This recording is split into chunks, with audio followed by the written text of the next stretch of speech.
Short, concise. Mga dapat. Brief. Alright, are you ready, Kyle? Alright, pick your question.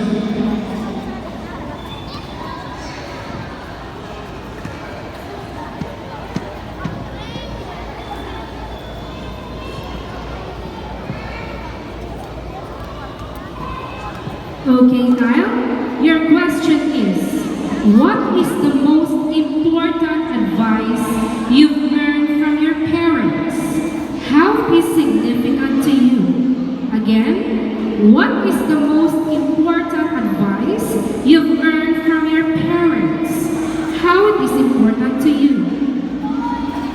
Good afternoon, everyone.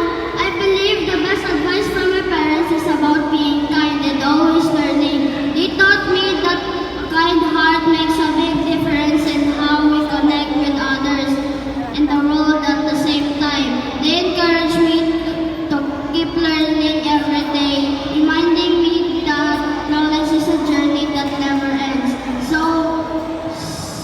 So I believe in being kind and staying curious, simple yet powerful ways to live fulfilling life. Alright, be kind. Sana lahat ng tao sa mundo kind, di ba? Alright, so, isa na lang balik.